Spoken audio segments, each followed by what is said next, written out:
As you heard Mike say earlier, the USDA estimates that 1 out of 8 Americans are without reliable access to affordable, nutritious food.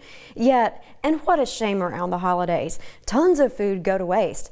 But there's a beacon of hope with one caring group in New York bridging the gap between edible food trashed in landfills and those who would give anything for a taste of it. The last of 22 refrigerated delivery trucks are loaded during the pre-dawn hours in Long Island City, New York. Soon each truck will begin its route to a different section of the 5 boroughs of New York City, delivering produce and canned goods to 500 food banks and soup kitchens. 1 million pounds of donated and recovered food is delivered by City Harvest food rescue trucks each week, helping fill the plates of the 1.3 million New Yorkers who are food insecure. Basically, we're kind of the middleman.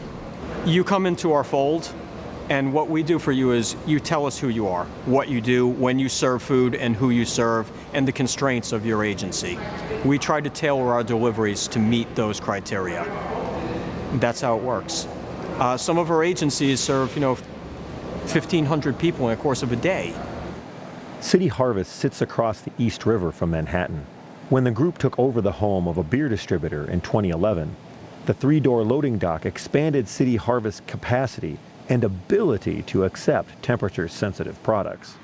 Over 20% of households in New York City are defined as food insecure, meaning they either have fewer options than what is recommended by dietitians and the USDA, or a family that experienced skipped meals because they are unable to afford food. So our goal is to fill that gap for people. It's an issue of people not having enough money to make ends meet, trying to get food on their table. So we specialize in fresh produce and perishable food. We want to get it out the door. City Harvest was the first food recovery nonprofit in the world when it began in 1982.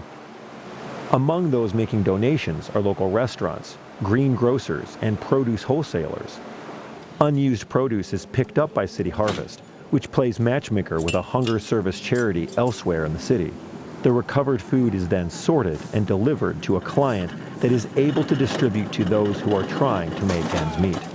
And we have a basic menu that we work off of, but then on any given day, City Harvest can come up and drop off pounds of fresh vegetables that they've rescued from the green market or they've gleaned from a farm in upstate New York. And we have to change quickly and we have to react to that.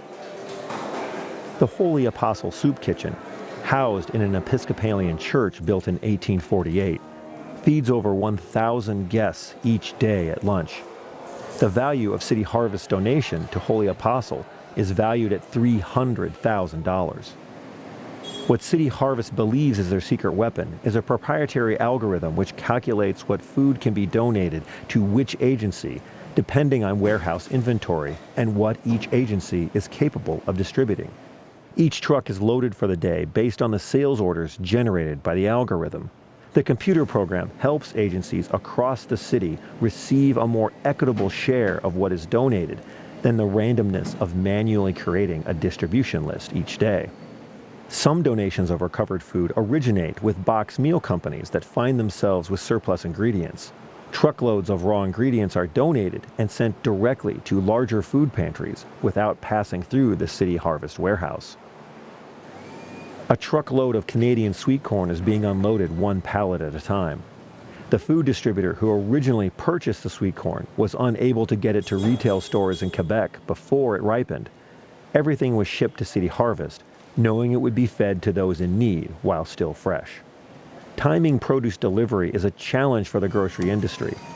Late harvests or shipping delays can result in surplus produce in supermarket warehouses that are unlikely to be delivered and sold to customers at their peak. The solution that makes more economic sense for most operations is to donate the surplus to organizations like City Harvest.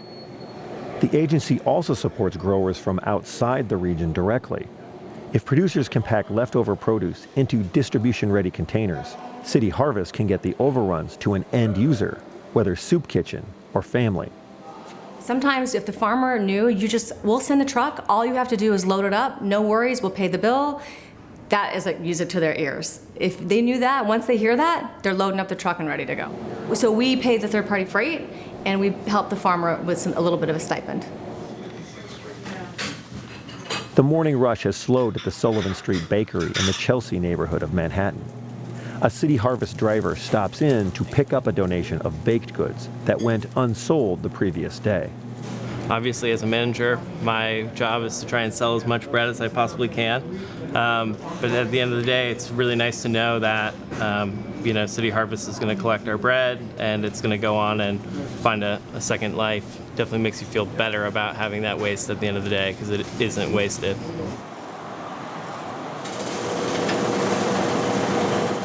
£14 million of recovered food from places like Sullivan Street Bakery represent 1/3 of City Harvest's annual distribution volume. Each pound recovered is a pound bypassing a landfill, an already scarce commodity in the densely populated Northeast. Each pound also represents a meal for a person living in New York who is food insecure. We're doing things that genuinely enhance the quality of life of New Yorkers. And I get to see it. I really get to see it. And you can't put a price on that. What a great story, isn't it? Especially these days, it's good to see people helping each other out this way. It absolutely is.